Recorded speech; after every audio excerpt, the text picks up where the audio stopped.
So మీరు అందరూ కూడా విద్యా, వైద్యం, ఆరోగ్యం అవకాశాల విషయంలో చాలా పెద్దపీట వేసింది ప్రభుత్వం అని చెప్పారు. అయితే కొన్ని కీలకమైన ప్రశ్నలు ఉన్నాయి సార్ సామాజిక న్యాయానికి సంబంధించినంత వరకు. ఒక ఫస్ట్ క్వెషన్ నాకు సురేష్ గారిని అడుగుదాం అనుకుంటున్నాను. సార్ ఇప్పుడు జనరల్‌గా అందరిలో ఉన్న ఒక అభిప్రాయం, ఒక ఆలోచన, జనరల్‌గా ప్రజల్లో ఉన్న ఒక అభిప్రాయం, ఒక ఆలోచన ఏంటంటే ప్రతి పొలిటికల్ పార్టీ ఒక పర్టిక్యులర్ కమ్యూనిటీకి కాపు కాస్తోంది. అంటే కాంగ్రెస్ అంటే రెడ్డి పార్టీ, తెలుగుదేశం అంటే కమ్మ పార్టీ, పవన్ కళ్యాణ్ అంటే కాపు పార్టీ, ఇలా ఇలా ప్రతి పార్టీకి. మీరేమంటారండి? నిజంగా రాజకీయ పార్టీలు ఈ రకంగానే ఒక పర్టిక్యులర్ కమ్యూనిటీకి కాపు కాస్తూ వస్తే భవిష్యత్తు ఎలా ఉంటుంది? రాజకీయాల్లో మనం చూసినట్టయితే ఆంధ్రప్రదేశ్ రాజకీయాల్లో గత 70 సంవత్సరాల్లో పార్టీస్లో కొన్ని కమ్యూనిటీస్ డామినెంట్ పాలిటిక్స్ చేశాయి. మీరు అన్నట్లు రెండు ప్రధానమైన సామాజిక వర్గాలు, కమ్మ సామాజిక వర్గం, రెడ్డి సామాజిక వర్గం, ఏ పార్టీలు ఉన్నా కూడా వాళ్ళే ప్రాతినిధ్యం వహించి వారే నాయకత్వం వహించినటువంటి పరిస్థితి మనం చూసాం. దాని తర్వాత కాపులకు కూడా రాజ్యాధికారం వైపు వారు ఖచ్చితంగా మాకు కూడా ఒక గుర్తింపు ఉండాలి అనే ఒక ఆలోచనతోటి కాపు సామాజిక వర్గం నుంచి కూడా ఆ రాజ్యాధికారం వైపు అడుగులు వేసే దిశలో రాజకీయాల్లో వారి యొక్క ప్రాముఖ్యత మరి వారి యొక్క గుర్తింపు ఉండాలనే ఒక ఆలోచన కూడా వారికి కూడా వచ్చిన పరిస్థితుల్లో ఆ దిశలో కూడా కొన్ని అడుగులు పడ్డాయి. కానీ అవి ముందుకు వెళ్ళలేకపోయిన విషయం కూడా మనందరం చూసాం. ఇది ప్రజారాజ్యం పార్టీ కానివ్వండి, లేకపోతే జనసేన పార్టీ కానివ్వండి, ఇంకో పార్టీ కానివ్వండి. సో ఇప్పుడు ఈ ప్రధానంగా ఈ 3 కమ్యూనిటీస్ డామినెంట్గా పాలిటిక్స్లో వస్తూ ఉన్నాయి. ముఖ్యమంత్రి గారి ఆలోచన విధానం ఏంటంటే సమాజంలో, సొసైటీలో 70% ఈ బీసీ, ఎస్సీ, ఎస్టీ మైనార్టీలు ఉన్నారు కాబట్టి సింహభాగం, ఇందాక డిప్యూటీ సీఎం గారు వాడిన పదం సింహభాగం వారు ఉన్నారు కాబట్టి అవకాశాలు కూడా అదే ప్రాతినిధ్యంలో రావాలి. గతంలో అట్లా జరగలేదు. గతంలో ఏ కమ్యూనిటీ ఉంటే అక్కడ దీనికి భిన్నంగా ఎవరైనా కానీ సమీకరణలు చేయాలంటే, కూర్పు చేయాలంటే చాలా ధైర్యం కావాలి. జగన్మోహన్ రెడ్డి గారి పిలుపు మేరకు బడుగు బలహీన వర్గాల వారికి, దళిత వర్గాలకి అవకాశాలు ఇవ్వాలి. మీరు అగ్రవర్ణాలు, ఇది మన పార్టీ కాబట్టి మనం అవకాశాలు ఇవ్వాలి, మనం 2 అడుగులు వెనక్కి తగ్గాలి, 2 అడుగులు వెనక్కి వేస్తే వాళ్ళు 2 అడుగులు ముందుకేస్తారని చెప్పి చేసి చూపించిన వ్యక్తి నాతో కాదు, నేను జగన్మోహన్ రెడ్డి గారు ఈరోజు అని చెప్పి నేను చెప్తాను. నాగార్జున గారు మీరు చెప్పండి. జనరల్గా అంటే మనకి కొన్ని నియోజకవర్గాలు, ఇది ఎస్సీ నియోజకవర్గం, ఇది బీసీ నియోజకవర్గం, ఇది జనరల్ కేటగిరీ, ఇలా చెప్తూ ఉంటారు. సరే, ఎప్పుడైతే ఒక ఎస్సీ కమ్యూనిటీకి చెందిన ఒక వ్యక్తి ఒక జనరల్ కేటగిరీ నుంచి పోటీ చేస్తారో అప్పుడే నిజమైన సాధికారత అని నేను అనుకుంటాను. మీరేమనుకుంటారు? మా నాయకుడు మొదటి నుంచి పేద కులాల యొక్క స్థితిగతులు మార్చాలనే ఆ తపనే అంబేద్కర్ గారి భావజాలమే. ఆ కోణంలోనే ఎక్కడ ఎస్సీలకు, బీసీలకు, మైనారిటీలకు ప్రాధాన్యత ఇవ్వాలో ఈరోజు, రేపు ఎన్నికలు రాబోతా ఉన్నాయి, ఈరోజు మా సమన్వయకర్తలుగా చాలా చోట్ల పెట్టారు. ఇప్పటికే మైనారిటీస్ని ఓవర్హెల్మింగ్గా పెంచారు, బీసీలను పెంచారు. అనాదిగా ఉద్దండులు పోటీ చేసిన ప్రాంతంలో కూడా బీసీలకు ప్రయారిటీ ఇస్తా ఉన్నారు. అప్లిప్మెంట్ ఆయన ఆలోచన అది. ఈరోజు ఎంతమందికి మంత్రులు ఇచ్చారంటే, ఆ మంత్రుల్లో కూడా ప్రెడామినెంట్ పోర్ట్ఫోలియోలు ఇచ్చారంటే ఇదివరకు ఎప్పుడు ఇవ్వాల. కాబట్టి మార్పు తథ్యం అనేది గమనించాలా. సో అలాగే మీరు అనుకున్నటువంటి ఉన్నారా మీరు? అంటే ఇలాంటి ఒక మార్పు కూడా వస్తుంది భవిష్యత్తు వచ్చింది, ఇప్పటికే చేసి చూపిస్తా ఉన్నాడు, చేయబోతా ఉన్నాడు. ఇంకా మెరికల్స్ జరగబోతా ఉన్నాయి ఆంధ్రప్రదేశ్లో. వేణుగారు, కోనసీమని బిఆర్ అంబేద్కర్ జిల్లా అని మార్చినప్పుడు మీరు చూశారు ఎంత విధ్వంసం జరిగిందో. అంటే చాలా వ్యతిరేకత వచ్చింది, చాలా గొడవలు జరిగాయి, అరెస్టులు జరిగాయి, ధర్నాలు, రాస్తారోకోలు మామూలుగా జరగలేదు. మీరేమనుకుంటారు? కోనసీమకి ఆ పేరు ఉండటం అన్నది ఎంతవరకు అక్కడ ఆ ప్రాంతానికి ఒక గుర్తింపు, ఒక ఎలివేషన్ తీసుకొచ్చిందని మీరు అనుకుంటున్నారు? కోనసీమ ప్రాంతంలో భారతదేశంలోనే అత్యధికంగా బాబాసాహెబ్ అంబేద్కర్ విగ్రహాలు ఉన్నటువంటి ఒక ప్రాంతం ఉందంటే అది కోనసీమ. బాబాసాహెబ్ అంబేద్కర్ గారి పేరున కోనసీమ జిల్లాకి ఉంచాలనేటువంటి ఒక ప్రతిపాదన వచ్చినప్పుడు దురదృష్టం ఏమిటంటే అగ్రవర్ణ భావజాలం కొంతమందిని కలుపుకుని ఒక అలజడి సృష్టించడం ద్వారా ప్రభుత్వాన్ని కొంత డైవర్ట్ చేయాలనేటువంటి ఒక ప్రయత్నం చేశారు.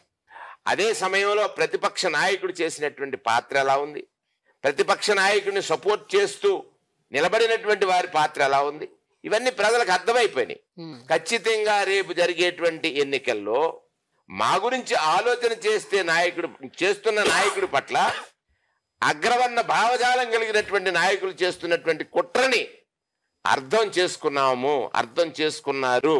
జగన్మోహన్ రెడ్డి గారికి సామాజిక వర్గం అని అంటే తన సామాజిక వర్గం కాదు, ఎస్సీ, నా ఎస్టీ, నా బీసీ, నా మైనార్టీ. అదే చంద్రబాబు నాయుడికి సామాజిక వర్గం అంటే నా కమ్మ, నా కాపు. ఇవాళ చిన్నవాడి చైతన్యం ముందు, పేదవాడి చైతన్యం ముందు పెద్దల కలయిక ఏదైతే ఉందో దాన్ని అర్థం చేసుకునే శక్తివంతుడు పేదవాడు అయ్యాడు, లేకపోతే ఈ చిన్న కులాల్లో పుట్టినవాడు అయ్యాడు. అంతవరకు తీసుకొచ్చాడు జగన్మోహన్ రెడ్డి. రాజన్న గారు, ఉత్తరాంధ్ర ప్రాంతానికి చెందిన మీరు ఉద్దానం ప్రాంతం గురించి మీకు తెలుసు. అక్కడ ఎంత దారుణం అంటే ఈ కిడ్నీ సమస్యతో ఇప్పటికీ ప్రజలు బాధపడుతున్నారు. ఎన్నో ప్రభుత్వాలు మేము ఏదో చేస్తాము మీకు మిమ్మల్ని ఆ పరిస్థితి నుంచి బయటపడేస్తాము, దాన్ని అరికడతాము, దానికి ఒక పరిష్కారం తీసుకొస్తామని చెప్తున్నారు. But no government has done it successfully. మీరేమంటారండి? ఉద్దానం ప్రాంతానికి విముక్తి ఎప్పుడు? గత పాలకులు దాన్ని నిర్లక్ష్యం చేశారు. గత పాలకులు చాలా మంది కూడా అక్కడ ఉద్దాన ప్రాంతంలో వాళ్ళందరూ కూడా ప్రజలు మన కళ్ళ ముందే చనిపోతున్నారు. అక్కడ వచ్చిన జబ్బులతో, అక్కడ నీటి వల్ల అందరు చనిపోతున్న ఎవరో పట్టించుకోలేదు. జగన్మోహన్ రెడ్డి గారు వచ్చినప్పటి నుంచి దాని మీద దృష్టి సారించారు. ఈ మధ్యన మరి ప్రారంభించారు, మనందరికీ తెలుసు. దాన్ని ప్రారంభించారు. అక్కడ కూడా డయాలసిస్ కార్యక్రమాలు, ఫుల్ ఫ్లెడ్జ్డ్ డాక్టర్లు కూడా నియమించడం జరిగింది. అక్కడ బహుశా ఇంత పెద్ద హాస్పిటల్ భారతదేశంలో ఇక్కడ ఉండదేమో. ఉద్దానంలో ఉన్నంత విధంగా మూత్రపిండాల కోసం అక్కడ ఉన్న ఆ ప్రాంతంలో ఉన్న పేదలందరికీ ఉపయోగపడుతుంది. దళితులు కావచ్చు, గిరిజనులు కావచ్చు, బడుగు బలహీన వర్గాలు కావచ్చు, పైసా ఖర్చు లేకుండా ప్రజలకి ముందు ఒక నమ్మకం కలిగించాం. అసలు ఎందుకంటే ముందు అక్కడ అవకాశమే లేదు. అక్కడ అది మేము ఇక్కడ ఉన్నాం, మూత్రపిండల వ్యాధులు చనిపోతాం అనుకున్న వాళ్ళకి నేనున్నాను అని ఒక నమ్మకాన్ని కలిగించారు జగన్ గారు. ఆ నమ్మకంతోనే ఈ రోజు అందరూ వైద్యం తీసుకుంటున్నారు.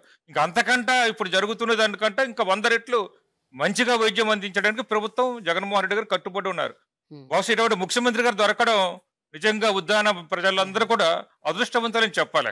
2024 ఎన్నికల్లో జగన్ గారు మరొక విప్లవాత్మకమైన నిర్ణయం తీసుకున్నారు. అదేంటి అంటే స్థానిక నియోజకవర్గాల్లో ఉన్న అభ్యర్థులను మార్చడం, అంటే ట్రాన్స్ఫర్ చేయటం. ఇక్కడ ఈ నియోజకవర్గం నుంచి ఇంకో నియోజకవర్గం.